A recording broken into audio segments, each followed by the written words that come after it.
Good morning. I now call the December 3rd, 2019 work session of the Marion County School Board to order at 9:01 a.m. Please silence your electronic devices to avoid disturbing others. At this time, I will open the floor for nominations for Pro Tem Chair. So, I nominate Beth. I second. Beth, do you want it? You got it. I'll take it. okay, no further nominations? Okay, the nominations are now closed. All in favor of Ms. McCall as Pro Tem Chair, state aye. Aye. Opposed? Okay, let the minutes reflect. Ms. McCall has been elected as Pro Tem Chair. Thank you, Dr. Mayor. I now ask the school board attorney to explain the rules for this board meeting. Good morning. This work session is a public meeting as defined in Florida's Sunshine Law. The board is dedicated to full transparency in its meetings and its work. In compliance with the Sunshine Law, the board has adopted uniform meeting procedures, including the right for citizens to participate. The board will allow public comment regarding any work session item listed on today's agenda at the appropriate time. Speakers must fill out a request form and hand it to the school board secretary. After the board and superintendent have completed their discussion on a particular agenda item, the chair will call for public comments. At the podium, speakers are asked to state their full name and address and to spell their last names. Each speaker will have 3 minutes. As required by the Sunshine Law, the board must maintain orderly conduct and proper decorum throughout this meeting. Speakers may criticize subject matter and decisions in a respectful manner, but not people. Finally, speakers must be very careful not to violate the privacy rights of others, especially students and their family members, by mentioning their names or other identifying information. Thank you for your attention to these rules. Thank you very much, Mr. Perez. I just want the public to know that Ms. Reverend Cummings and Mrs. Strower, the chair and vice chair, are at the Florida School Board Association chair and vice chair training this morning. We will now begin the work session with the superintendent's administrative briefing. Thank you. We have one point to discuss today. Prior to Thanksgiving break, I sent you information on the turnaround option plan for Evergreen Elementary, and this is the plan that we submit to the state in case Evergreen does not make a C or better for this school year. So community surveys were open between November 4th and November 21st. There were a total of 145 surveys submitted in various means, paper copies, online copies. And of those 145, 86, which was the majority, wanted the extension of the external operator. The next one was 70 with a charter school option. 59 suggested closure or reassignment, and 52 said do not request extension of the external operator. So that plan needs to go up tomorrow to the board, to the state board, and respectful, as we did last time, of the community input. My suggestion would be to say the 1 extra year of an external operator, with the second then being a charter opportunity. Thank you, Dr. Mayor. Discussion board. I'd like to talk I've spoken to Dr. Meir about this. I'm looking at the numbers where it says 86 external operator, but then there's 52 do not do external operator. And I talked with Dr. Meir, and we're kind of in the process of looking at a district charter school, district sponsored. And so I know that this is a tentative thing, what we say. So we can say one thing, but if you guys get to looking at the possibility of that, because you kind of agreed with me at the time, for what knowledge we have about it, that it is an interesting possibility, a district-run charter school. So, and since we did have a large number of people interested in a charter school, we're looking at the pros and cons. And so I've asked Mr. Ayers to get that information for me, and there are districts that have these. And so I think Miami's got quite a few or something, and Dade County's got quite a few.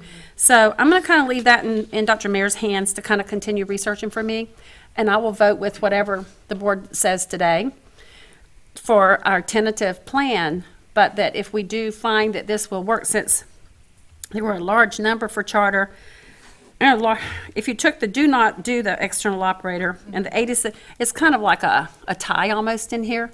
So that's what I have to say about it, and y'all can, what's your comments? Ms. King. Well, I'm interested to hear more I am too. about the district-wide charter school. After hearing a few things in light, probably in the past month, I've learned a couple things. I did learn that had those students not been moved, we would have been a C school. Evergreen would have been a C school. And I've also learned that the school VAM scores had moved up like 2 spots. So I think are they satisfactory now, Dr. Mayor? The VAM scores for Evergreen? For the teachers? No, for the school. Are you aware? Like, I guess the school gets a VAM score. Like, there'll be teacher VAM scores, and then I guess there's a school VAM score. So it's my understanding that they had moved up like 2 grades, like however, or positions. Like, I think we're satisfactory to where before we were like not effective or whatever it is, but they've gone up twice.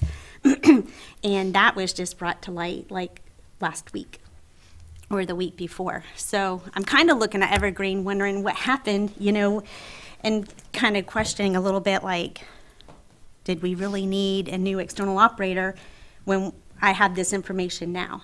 Like, I kind of almost feel like it was set up a little bit, but I'm fine. Well, it's hardly set up when the state doesn't send the information till much later. So what we can do is schedule a work session. Mr. Ayers, because he's still gathering that information on charter, district-run charter schools, he can do a presentation probably later in January. What we can do in the report to the state is say that you're still interested in this option, and that may be something that you decide on later. I need to say something. It is a setup when you move gifted students out, and the school could have been a C had they stayed in there. So to me, I think saying that set up was- is inflammatory language, and I would suggest that you change that will verbiage. not change that. Ladies, Well, you should. ladies, we are not going to have this type of discussion. What's done is done. We can't go back, so let's move forward. I would be interested in a work session to discuss the district charter. This is the first I've heard of a district charter. I would also, I also believe that in the stability of the school, and I'm not willing to make another change at Evergreen. I would like to see the external operator stay 1 more year if the district charter is not an option for us. But I am willing to find out what that constitutes with a district charter. How can you do this, though? I mean, So we have to send the recommendation, is my understanding. We have to go ahead and send the recommendation, but then do we have the option if we it's tentative, decide? isn't it? It is, but with the relationship we have with the Bureau of School Improvement and how closely we chat with them, I think that, So we'll just keep I them would informed. recommend going ahead with the recommendation, doing a workshop on the district charter, letting them know that that could possibly be something we were interested in. That's what I mentioned, yeah.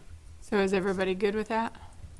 So we're kind of up in the air right now with between, between the two. We're like, But the recommendation has to be in by, we need to send it tomorrow, but that's what we can say, is that we're exploring the option of a district-run charter, and this is what was discussed at work session. Sure. all right, everybody comfortable with that? Kelly, you comfortable with that? I'm really not convinced Evergreen should stay open if it's not a C school.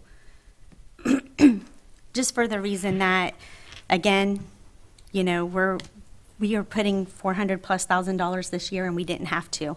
And if we can't pull it out now, in the past, I almost think it's just wasteful spending at that well, point. it is pretty much now a known fact that had we not moved the gifted program, as soon as we found that it was going to an external operator, had we not immediately moved the gifted program, the school would have been a C.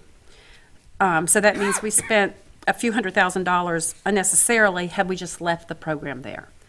And I agree that we have to get out from under this. If we go district charter, would we still have to have an external operator? We don't know. We just don't know what we'd have to do we? I know that it's not an external operator, but the minutia of it would be something that I'd ask Mr. Ayers to present. Okay. when we're gonna be taking 100 and something children out anyway to go to, College Park. Isn't that kind of our numbers that we're looking at? Which is gonna drop the enrollment way down. I don't know that we wanna pay an external operator if we've only got 250 students over there. If we wanna pay an external operator $300 to deal with that, I don't know. I'm hoping that we can look at the charter option and that it might work for us, and then we don't have to go there. So I think we're like putting the cart before the horse until we've examined everything. I do believe that probably my second option would be closure if we're only going to have 250 kids and have to pay an external operator $300 to do that. And let us, well, if you close it, Dr. Mayor, when we say close, isn't the option to close, take all the students that are out of there and bring new students in? Open it as all new students? Isn't that considered a closure? Repurpose the school somehow, yes, so it would have a different population, and the students that are moved out of that school, then we would monitor them for 3 years. And they would have to be placed in a school that is high performing with, with highly effective teachers, and again, we monitor them for 3 years. So I think we have some ideas floating around, and and like I said, before I popped up with this, I did talk with Dr. Mayer about this option, and I think if we can find a better use for $300,000 than to continue with only just couple hundred students in the school when we pull out the kids that are on the other side of I-75, I would say if charter works for us, that would be my first option. And probably if it doesn't work for us, I would support school closure. Looking at a magnet program? Looking at completely repurposing it. So the problem with the old magnets, the reason they were set up, they were put in areas to bring majority into the minority area. I don't know how they classify magnets. Now I think, Dr. Mayer, we have a lot of homework for you to look at, because that was another thing that we thought about in elementary, magnet if the district charter idea doesn't work. But I would say charter first, closure and repurpose. This would be my second option. My last option on the table for me would be external operator. And we need to look at how many families actually apply for our magnet schools now that don't get in. And would a magnet school? Be the draw. Yeah. And even if it starts out without, it's still going to probably have 200 kids in it, So we would probably still have the same number of kids as we'd have if we left it as is with a magnet program if we opened it up, since so many parents, like some of the parents from like Spar and Reddick and some of the other areas might want to come into it. So we might not open it up filled up, but we would probably still have 200 kids in it. Like we're pretty low on enrollment right now. So my last option would be external operator continuing. My first is charter, my second is closure and repurpose. If we repurpose it, Dr. Mayer, we don't have to have an external operator, right? I mean, it's a whole different. Correct. Okay. All right. I'll just wait and hear what Dr. Mayer comes up with when she works with Mr. Ayers, and we'll go from there. So we'll look at adding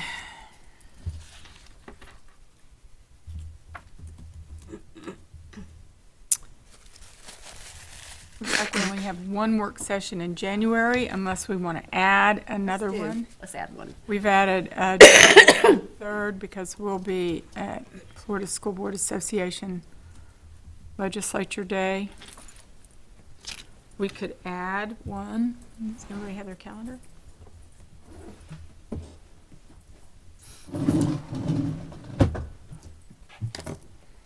We need to give Mr. Ayers enough time. Yeah, I just talked to him about it just before the holidays, before Thanksgiving, so he's on it. And that Mr. Ayers is always on it when I ask him to help me with something, so.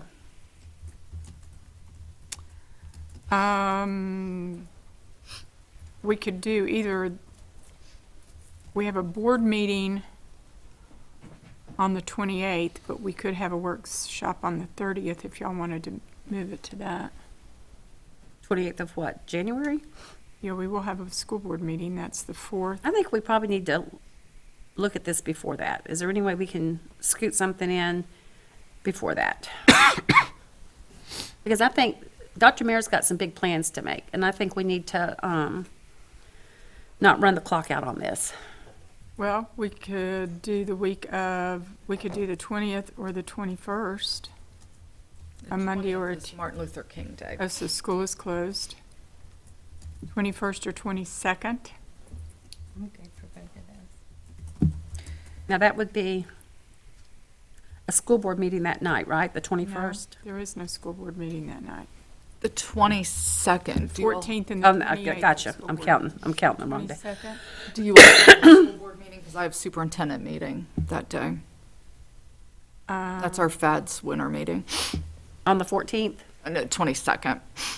Well, Ours is the 20, I have the 23rd. Or 23rd and 24th. so how about the 14th? Can Mr. Ayers have, I think he can, because he's already on it, and he's got a whole month of December to work. Ray and Associates are here, On the 14th? but that should, they're having community meetings, that should not affect us. And it's a board meeting anyway, so we're in town. Okay, 14th, 9 o'clock? Yep. Okay. Because I think the parents need to know as quickly as possible. And it'll Everybody needs to know. specifically be for this purpose and nothing else, Got it, correct? correct.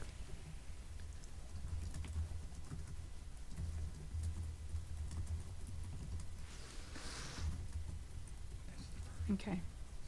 Nicole, do you have that? January 14th at 9 a.m. for the sole purpose of Evergreen Elementary repurposing. Yeah, okay.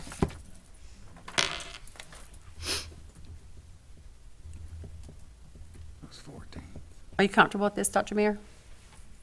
I'm not comfortable with what she just said, because if you'll remember the last school board meeting, where there was the big, production about the terminology she used. So is that how you want it to go in the minutes? Read it again, You all are going to repurpose Evergreen? Because I didn't say it, so. Well, look at charter school. Well, that would be repurposing it, wouldn't it? Would district charter be repurposed? I don't know. I don't know what the proper lingo is. Read it again, Nicole.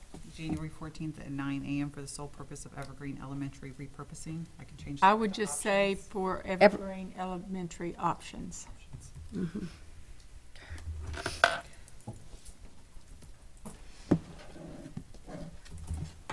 Got it? Okay. That was the only update I had. All right, Thank you. Anything else on that, ladies? All right, Mr. Knight, sorry. Can we do public comment on that since it wasn't on the agenda and it was administrative briefing? No, okay. Mr. Knight. Well, good morning, ladies of the board, and Dr. Mayor, and Mrs. Prespatino, and Mr. Gibbs. Pleasure to talk to you about various construction projects concerning the facilities department. I'll cover the highlights of each page. It should be a 4-page document in front of you, and obviously stop me as we're going along if you wish to hear further about any particular item. So the Bellevue High greenhouse project is closed, or it's in the closeout phase, I should say, and we'll be in the reconciliation phase before we go to the break. Bellevue High School, the bat remediation, the exclusion work is complete. We have just about finished all the flashing work. That'll finish this week. And then we are going to fog the attic spaces one more time just to make sure that anything left residual is taken care of as far as possibility of any odor lingering in the building. Bellevue High School and Bellevue Middle School will both get a generator. Board previously approved purchasing those generators. They're here in town.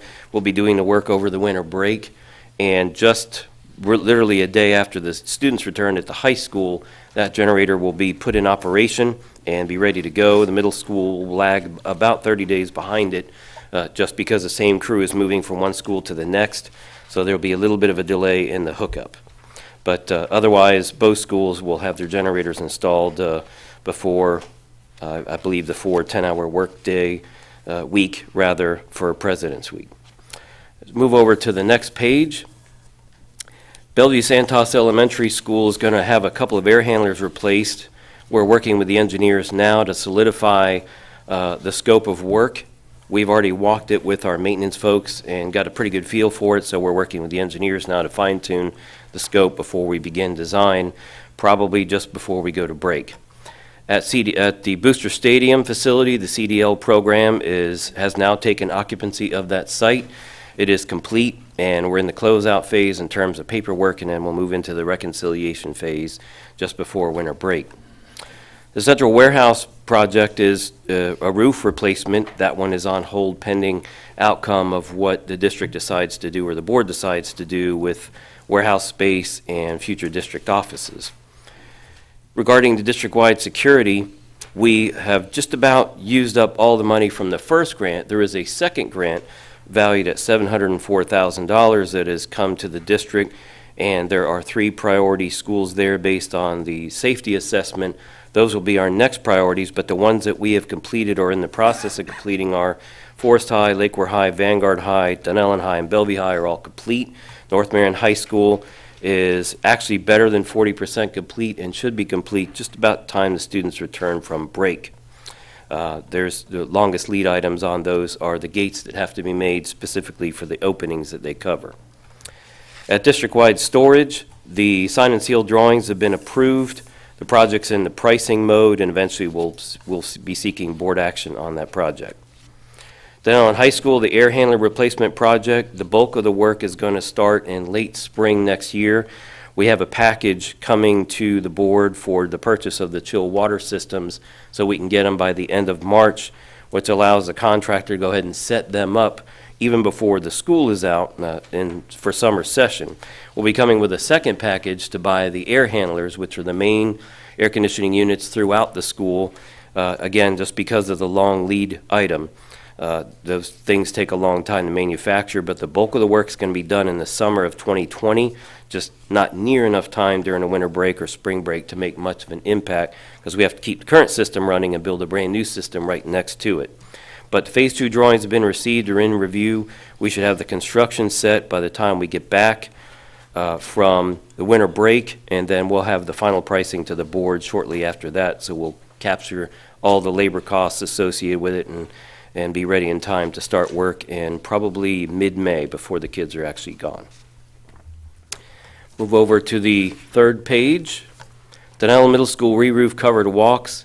It takes a long time to buy covered canopies just because everybody in the state uses them at the school level, but we will be doing the foundation work during the winter holidays, and it'll be almost summer by the time the actual canopies show up. So we have to keep the current ones in place, dig around it, fix some drainage issues, relocate utilities and put foundations in, and then wait until those canopy pieces show up in the late spring and then begin erecting them in sections to try to minimize some of the impact to the school. If we take them all down now, then obviously they're exposed to the elements for many months before they're in place.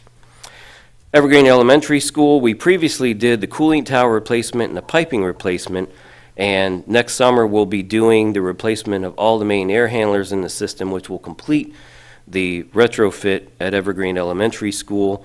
It is starting design now, and we'll be working on the plans in the spring in time to order the equipment in late spring and have it ready for summer delivery so we can complete that project during the summer. The facilities risk management remodeling of the Back Bay was postponed previously just because the funds were needed elsewhere in the district, especially at the air conditioning replacement project in the same compound. So there's very little money left on that, and that was just for the design piece of that. And that dovetails right into the next project, which is the upgrade for heating, ventilating, and air conditioning and roof work, a number of different things going on at this compound. And we'll be starting the work by January. Some work might actually begin during the winter break when the place is vacated, and it'll take into the spring before we see completion on that project. At Forest High School, we have already started work on replacing the one leaking chiller, and it was budgeted this year to replace the remaining 2 chillers since they are of the same age, same type, and run the risk of the same types of failures. We'll be doing those 2 chill water replacements most likely in the late spring and into summer next year, but we will be doing the primary chiller replacement during the winter break, and we will remove the leaking one and recycle it in terms of its parts and pieces. Harborview Elementary School, we're going to be replacing the cooling tower out there and the pipes and the associated pumps. That one has just started design work, so we don't have a completion date estimated yet, but most likely it'll get into summer by the time we get the equipment here. And then if we're too close to summer, we don't want to interrupt the kids the last month of school. We'll just wait till they're gone and then shut the system down and do the replacement. So over to the last page we go. North Marion High School cafeteria expansion. We have Phase 2 drawings. We did some preliminary numbers with the contractor, and it was putting the budget, the cost estimate at almost $1 million over the budget. So we went back and redesigned some of the spaces in there, consolidated some of the spaces that were in the original schematics, and cut about $500,000 out of the project. The remaining difference is somewhat dependent upon whether or not that facility becomes a shelter, because our best estimate puts it at easily $600,000 extra if it became a shelter. Now, I have reached out to Emergency Operations Center. I've not had any feedback yet from them. It seems like they're open to the idea, but we would like to try to get some movement on North Marion High School before we go to break, because we really don't want to delay the design of the project. We'd like to get to a point where we can start pricing by the time we get back. So, yes. When you went back and looked at it and redesigned, it doesn't take away space or anything, correct? No, the architect, what had happened Big is, enough for the needs that we need for our kids. yes, the survey in our approved survey has the dining space at 6,800 square feet. This was over 9,000 just because of the placement of some of the spaces around it. It created some alcoves, and we just simply streamlined the process. We moved out a mechanical room. We consolidated some of the spaces in the background. Electric was split into 2 spaces. We had 3 mechanical rooms. We combined them into 1 and got things back under control. We cut almost 6,000 square feet out of the building, but it's because the original schematics had it well over what our survey recommended. And what we talked to the architects about is just can't afford to put mechanical rooms in every corner because it's convenient for engineering. So we're going with a streamlined design, come out of the mechanical room, go straight into the dining, come out of the mechanical room, go straight into the kitchen. And it cut a lot out without interfering with the spaces. So it'll be plenty big enough. It'll be not quite double, but significantly over the size they have now. Combined right now, their serving and dining is about 5,200. This will be almost, actually the dining space will be 7,000 when you count the entrances, which are considered circulation. Okay. And so it will not, and the kitchen will be almost double the size as well. So, Thank you. yeah, you're welcome. So pending the outcome of that, we've at least cut half of that projected $1 million out of the budget. We're certainly looking for more items in there without affecting the performance of it. And hopefully if we get some feedback and we don't have to necessarily make it a shelter, we'll be able to come up with that other half. At Oakcrest Elementary School, that project was postponed so that we can use those funds towards Evergreen and some of the other more pressing needs. Osceola Middle School dining facility, we're getting ready to move into a Phase 3 within the next probably month or so. We have a final Phase 2 drawing that'll come to us just before the winter break. We made good progress on the schematics there. We're dealing with a few minor site drainage issues just because that building being so close in proximity to the neighboring buildings. But same thing, we're well ahead of schedule on the design on that one. And we project right now that if things stay on pace, probably by the fall, roughly a year from now, that facility will be open. North. Tell us exactly where where is the cafeteria going to be? If you can picture, there are really 3 primary buildings at Osceola. There's actually 6 buildings there, but you have the main 2.5-story building where most of the classes are. And then the very front building is actually Building 2, that is where their media center and another large portion of classrooms are. Just south of that is Building 3. Well, there's a grass area with a tree there, and that's where the cafeteria is going to go. So it'll be on Osceola's side, and it'd easily be accessible from all of those buildings that surround it. We only have about 15 feet between Building 3 to the south and the cafeteria, and about 25 feet to the north to Building 2. So it'll allow us to keep that avenue open for the 8th graders that get picked up on the east side of campus and get dropped off there in the mornings. And instead of being a street, it'll just be a paved area, possibly with a little bit of plantings there like we have now. But luckily, there are no utilities in the area because it was a former street. It's going to be a tight squeeze. The challenge will be keeping everything open. Obviously, there'll be a fence when construction is started, but we've already told the contractors, well, the obvious thing is that you'll have to bring in material as you need it. You won't be able to stack material for months on end. We do have to move the clinic to a location where we had a former portable just to the south of Building 1, and there is the room there. There was I think, portable number 5 we tore down. It was actually the 5th portable this district ever built or bought. It was done in the 1960s. And it's long gone. We'll be relocating the clinic portable in about 5 years. We have another project on the books that if it stays funded and the board still desires, we'll be replacing that clinic and art and music, which are currently in a wooden building. But it is going to be a tight fit. In some cases, that's good, and others bad, because it's challenging to put that much in that small of an area, but it also kind of helps you with design because you're very limited. You just can't get 27 different options going because it's obvious the dining has to be up front, the kitchen behind it, and the delivery behind that. So it did push design pretty quickly. We had numerous sit-down sketches with the design team, and because it's already streamlined and has fewer options than North Marion High School, it's actually slightly further ahead of its schedule. It has to stay within the historic. Well, the governing premise there is that if you do something on a historical building, it has to look somewhat historic. Obviously, we cannot make it candles and candle holders because the code does not allow that. So what we have come up with is a facade that very closely mimics the original school's building from 1924 in terms of facade, but it'll be very modern inside and obviously meet the codes. You can do a lot more with lighting and different things today than you can before. I remember years ago when we did Dead Island Middle School's auditorium, there was a beef, it was a historic grant, and they said, well, you can't put fluorescent lights in. And we said, well, you have to. You cannot use incandescent lights any longer. It won't meet energy code. So we came up with a sconce that hides the lamp so that you don't see the curly fluorescent bulb in there, but it does look like something out of the early 1900s, but it's just simply electrified differently and lights differently, and these will be much the same. You want it to look old without actually being old. I think the facades will lend itself nicely to the campus, and at the same time, it'll give the students a modern facility to go eat at. And we'll be bringing both that project and North Marion High School's cafeteria project to the board in a Phase 3 work session, so the board can look at A, the floor plan, B, how it impacts the site, and see the facades and the look and the layout and the feel of it before we move into the permit set, as is in compliance with statute.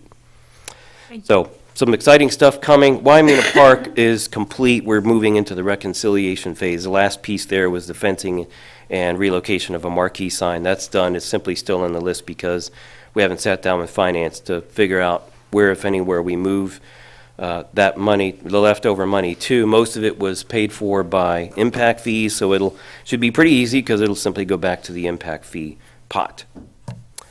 And that's all I had in terms of an update. Ms. Stacy? Yes. Okay, I got a question on the central warehouse. Mhm. Two things. We were talking about kind of holding off on some of the warehouse expenses, but my other issue is, you've got your contractor, it says proposed garland, and you got the architect the same. What are we doing there? That was, the board actually had already approved the use of U.S. Communities contract, which we're a member of. It's a government purchasing consortium, and that is a process where you go directly to the manufacturer, whoever has the national bid, and they bid you locally for the labor piece, and they hold you to a national price. It's good for 3 years. And so by doing that, we cut out the middleman, and the manufacturer is the designer because it's their product. That's who Garland DBS is? Is there the manufacturer? Yes, they have an installation wing they don't actually install the roof themselves. They'll hire a local roofer in your area, but they run the project as a construction manager and designer combined. Okay, because often I don't like to see the architect doing the construction, the Fox Garden, the hen house. So, but since this is what, a metal roof? Yes, it's a metal roof on the main building, and we're recoating the lower roof, which is a built-up roof. It's in good shape, but we're going to rejuvenate it to pick up a brand-new 10-year warranty. And it's actually almost 2 years old now. It's been on hold that long just because of pending, if we put a brand-new roof on it and then wind up selling the building in a year or two, that obviously we're not going to get our money back out of it. So where are we with talks on the last time we had the conversation about the Star Banner building? Where are we with those Because conversations? I'm a little bit concerned about dumping $500,000 in a building that may go away in a few years. That's why it's, not. That's why it says no, it's not. yeah, that's why it's postponed. Well, I was actually going to ask, I wasn't sure if I should ask today, if the board is ready to hear about Where this does it say discussion again. Oh, yeah, I got it, okay. It's, yeah, to be determined it's on hold just because we got the pricing mode. Then there was some talk about replacing the warehouse, so we put the brakes on it and have not proceeded with that I mean, I project. just see we've already spent 11,000 on it, so we Yep. have got cost on it, Ms. McCall. We've Yes, already that was spent for the 11,000. roofing, the engineering costs for the metal roofing, because we're taking the whole roof off. So we're already into it a little bit, so, Mm-hmm. I don't want to see us just push forward unless we get this other issue squared away that we need to talk about, what we're going to do. Well, I could come back at the board's leisure. I guess you all just let me know we're ready. The quick update is we did look at the Ocala Star Banner building. I sat down with the legal department and their consultants. There was not a proposal made, but that scenario falls into a heading called public-private partnership. And that's where you have essentially a developer developing something for the school board and then selling that system or that building to the school board. So what's involved in a public-private partnership? Well, they would have to give us a formal proposal, guarantee the price just like we see on our other projects, and then the board would have to advertise that proposal in case somebody else has a better proposal. So it's very possible they could lose that opportunity after having spent some dollars on it. Contrary to what the developer had thought, you do have to build that building to SREF standards because the board will own it. Even if they're developing it, there is no channel that allows a school system to build anything or assume control of anything that does not have an SREF standard met. We did look at the numbers. Some of them were drastically different than what we see in the market. For instance, design fees at $75,000. Add a zero to it would be the real cost for something like that. The roofing was, I think, pegged at, or not the roofing, the air conditioning was pegged at $500,000. I see $2 million on that system. It's very similar to what we typically do in our schools, and $500,000 wouldn't buy the chill water systems. I did reach out to that developer in the process, and we did make note of it, the statutory requirements for public-private partnership, and I've heard nothing back after several attempts. So I'm not sure if there's simply no interest anymore. There are really three options for the board when it comes to getting rid of property simultaneously. The first is what we would say is traditional, where the board puts up for sale property when it determines it's obsolete, just like we have in the past, and then acquires property by either approaching somebody that has it for sale or somebody that doesn't have it for sale, and we make an offer. That would be the traditional approach. A second option is if somebody was willing to trade, similar to what we did with the school property out on the State Road 200 corridor. And the third is this public-private partnership. Quite honestly, in the quick research we did and the research that the legal department did, I don't believe we found anybody in Florida that's school systems in Florida that have ever engaged in that practice. I believe there was a school system in Texas. Those two states, Florida and Texas, are the two that have that program, but it's so rarely used, we don't even have a baseline as to whether it's been successful or not. And I'm sure that the main hit issue would be if you're a developer and you're developing something and somebody could come on underneath you after you've done all your legwork. It's probably not that economically feasible because we would have to hire an architect to see that process through, and the developer would have to reimburse the school system for those costs just to ensure that it stays in compliance with SREF and the statutes. So we haven't heard anything recent, and we haven't heard anything recent actually on the other site that had been looked at to some degree, the Lake Louise site. There was a question about trade there, so right now, I'd have to say that both those sites don't seem to be a high option just because there doesn't seem to be the interest anymore from either party. We do have other sites to look at and several that we've not stopped looking, so we do have plenty of options we can bring to the board, including some that we looked at lightly in the past, which maybe warrants a second visit because of their proximity to a major highway or major utilities. So I can probably come back anytime the board is ready to talk about that situation and go from there. Bless you. Well, one thing for sure, we have this big old elephant sitting down here, Old Forest High School. Either we're gonna make it compliant, or we're gonna move on and not put good money after bad. So I think this is something that We need it, we need. we need to seriously talk about whether we're gonna, Next steps and what to do. we need to know. Oh, Because we've got money, like this roof right here. Here's a $500,000 example of throwing, because if somebody comes in and buys our block or whatever, they're just gonna level it. And they're not, and we're gonna watch a $500 roof go into the dumpster. Because a $500 million roof, if it's 5 years from now, is still a really good roof, you know? So I think we need to find out whether, can this roof be patched up and work for us? Because I don't believe anyone's gonna buy this property for that central warehouse roof, for the central warehouse building. So I seriously think I know we have a lot on the table this year, but I just think that it's just all kind of coming together at one time, that we've just aged out, and we do need to get a plan.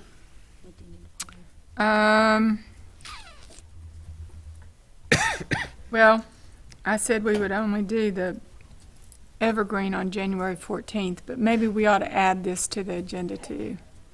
I'm just, oh, you have a 10 o'clock, okay, Kelly, that's not gonna be good for Kelly. We can do another morning, then we, maybe instead of doing Well- on Tuesday, do a Wednesday or something different.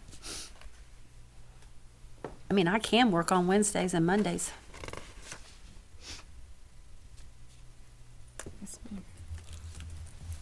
February 6th, We're going way too late. We're gonna put, Dr. Mayer needs to have, I don't think we need to box her in, but she's gonna be having, we're gonna be going into FSA testing, but right after that, she's gonna have so many topics. I think this is a good January topic before we get into okay, let me FSA look. prep and everything. So January 9th, we have the redistricting of schools' attendance boundaries. That we already had that. 2021 instructional calendar review, annual reports by charter schools, We can work in the afternoon. loans at work presentation. That's that program that finance brought, and you guys wanted them to come in and tell you the specifics about it. Oh, It goes through payroll. and drug-free workplace policy. Can we fit it in? I think we can fit it in there on the 9th, and we won't put anything else. What day, January 9th? Yeah, we can keep our charter schools to their specific time. Okay. And that way, Dr. Mayer will have some sort of an idea, because even once she brings it to us, we're going to come back with questions for her. So, on the 9th, she's going to, when she brings us information for us to disseminate, then we're going to go back with more questions for Are her. we So, talking about Evergreen? yeah, That's on the 14th. okay. The 9th is a regularly scheduled work. So what are we going to do for on the 9th? What did we just add? This topic? Okay, good, okay. How do we want to frame that, just so we make sure? District facilities Options, perhaps? options. Okay. And I wonder if one of these options, and I know we've talked about it some, but I wonder if we, say we kept this property, these properties, but we, updated them or whatever and had a plan, like a 5-year plan or whatever. Like, I don't know, because we do have this land, we do have the buildings here. I don't know if that, I know we've talked about it some and how much things would cost, but now that we're finding that options may not be everywhere and we're looking for land and everything, I wonder if we could just But the problem is, there's so many things on the plan that he showed us that needs to be fixed. Right. We're kind of to the point that we either go down. finance $20 million worth of revamping old buildings, or we spend $20 million and start over. That's kind of where we're at. Yeah, and I have a hard time putting money into old buildings when you start getting into them. There's always something. Anyone that's ever done a remodel, it never ends. It's never ending. There's land out, I think just hearing this discussion, I've already thinking about how I would lay the format out. Probably, usually what I do is, this is where we left off, and this is where, here's some options. I think what I'm gonna do next time is bring a map of the county and do a radius as to, and put push pins on the map as to what we've already looked at, and then put new push pins that we haven't looked at, and have a breakdown on each of those push pins. Well, this one's 19 acres, but it's out in the shores. And I'll tell you all about it. And this one is 17 acres, but it's much closer to town. Just because I think where we are struggling to some degree is the parameters. We kind of set our own as a budget of 21 million not to exceed, and a, just west of I-75 to just east of 441 type scenario. But the truth is that in that corridor, there are very few properties that are suitable. If they are, they're laying in a floodplain, or they're too small, or everybody wants $9 million for them, and it's vacant, or it has junk cars on, or something. So there are opportunities out there. The problem is, I shouldn't even say the problem is, but the issue is how far away from the central part of the county do we want to be? There's a parcel right across the street from Forest High School. There's some just east of Forest High School. There's some out on the 200 corridor, just close to the interstate. So I think if we can settle on the parameters, it might help the board focus on 2 or 3 or even one parcel more particularly, and then we can obviously chase it down for you. And I can bring back, what some of those costs are if we stayed status quo. I think the trick with status quo is we estimated easily 18 million to fix what we have. And for 21, we could build brand new. And the problem with what we have is it's not big enough. The warehouse is Still not. 40% of what we store is actually not stored in our own warehouse. It's offsite or in portables, which in time they collapse and we have to bulldoze them and they got to move again. We've been doing that for a good probably 14 years. We even had to collapse our own portable and move to the Phoenix Center because they fall apart after a while, and you spend $15,000 fixing them and $6,000 to buy them 40 years ago, and then the state gets you with, you're spending more than double what you paid for it. You're supposed to tear it down at that point. But- And something too, to put it out there to developers that may have property they want to trade. If we go public with this option, we talk about it in January, if y'all are interested in that. And, because we may be able to work out a trade with a developer for, available land he's got where he might want the downtown property, with everybody coming out looking good on that. So, and We that can would, put some guideline type parameters together, and then in January, when we come to you, see if the board agrees or wants to add or take away any of those guidelines, and certainly that is an option, because trading is one of the 3 options the statute gives you. okay, good. Okay. Okay, I will make ready for the I think- January 9th. I think the public needs to understand, and when I'm out speaking, I talk to them about, do you estimate and put 18 million into old buildings, and it'll probably end up more, or 21 million, Because you're just where you kicking can the can have down the an road, you're gonna energy have to. efficient, less maintenance free building. You're I mean, going to eventually have to do this anyway. We are. And this district has put it off for so many years. I mean, the previous superintendents have done a great job with kind of holding this together, and then it gets kind of dumped in Dr. Mayor's lap like, oh my gosh, look how much money we have to spend to fix all this that has It doesn't make sense. bogged us to down spend for that years. money. It doesn't, to but fix. at the same time, it doesn't make sense to have a building out in the shores when we Yeah, have we're not such going a to. large community, I'm I just don't even saying, think the shores, I'd be the interested parameters, in I looking think at that that's property. important. It's in the shores, I'll bring back a couple of radii with different push pins, and then, you'll be able to maybe see the entire county as one and be able to say, well, it's, cut down with, if it's not 3-mile radius, maybe we look at 6-mile radius, 20 is out of the question, or, but I think it would benefit us certainly if the board was able to see the bigger picture and help us with the parameters, and then we could maybe streamline the process and get the board even better options in faster agree. time frame. I agree. Okay, I will make ready for that. That's all I had, thank you. Mr. Knight, is there any public comment? Hearing none, we will move to, I'm going to call on Mr. Gibbs. Do you have anything for us today? I do. I put in all your boxes, the Ray and Associates schedule. I don't know, since we're missing our chair and vice chair, if we want to get into that. I know I emailed everybody last week. They were asking for, what constituent groups you guys want to work with. I don't know if you want to bring that up Tuesday night. I would request that everybody kind of look at what groups you think. We know definitely the CEP, all of the law enforcement chiefs want to collectively. So what other groups, and let's talk about it Tuesday night when we're all here.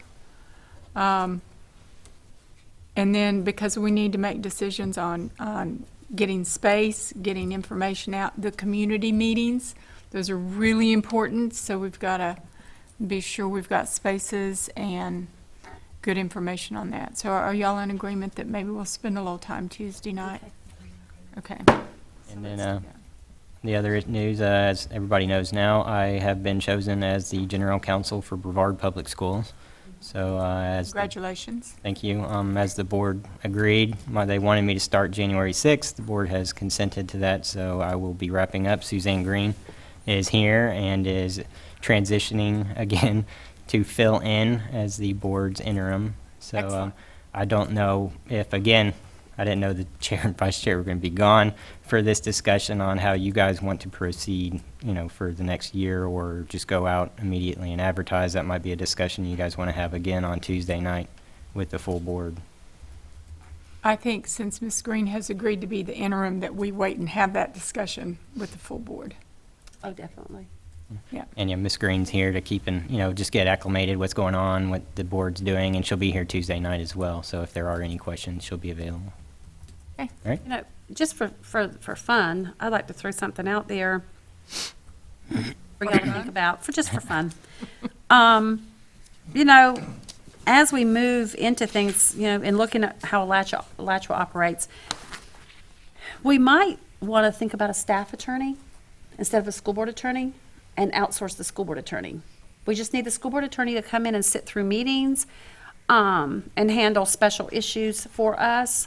And a staff attorney then would take care of the superintendent's issues and that sort of thing, and that anything that the staff attorney would be doing, that we would need a school board attorney, like, say, employee terminations and that sort of thing. We would outsource we would contract out a school board attorney. The other option is to have both. But I think with the appointed superintendent coming, I think that it might be something that we might not want to do another school board attorney, but instead do a staff attorney and look at that possibility. I just want to throw that out there because that is what. Yeah, Alachua works that way. They have an in-house staff attorney. So I would want to know what are the roles of the staff attorney versus the roles of the school board attorney before I could even begin to think Wrap your about head that around that. decision. Okay. So, But that's why I threw it out, so that you can go ahead and maybe put some of that together for Oh, us. Brian, I can reach out to Brian and see if he can't send me what his job description is versus what, And then over time, if we feel we need a separate school board attorney, then we could look at that. But that way, it would be someone that staff, the superintendent could work directly with real close and everything. And then the school board attorney would decide, we would have like certain issues that the staff attorney would be tasked with versus the school board attorney would be tasked with, and probably the school board attorney would make some of those decisions. But that's what we would need to know, like who would do the tasking, the staff attorney? or the- again, what would be the delineation of duties, and what would be the cost factor involved? And there's not saying it's not good for discussion, but we would have to have all of those. I'll reach out to Brian and David and Alachua and see what their roles are. Okay, good. Is there anything else? Not for me. Thank you. Thank you. Ms. Stacy? Nothing. Ms. King? Nope. Nope, I have nothing. Is that it? Yep. Okay. With no further business, the meeting is adjourned at 9:56.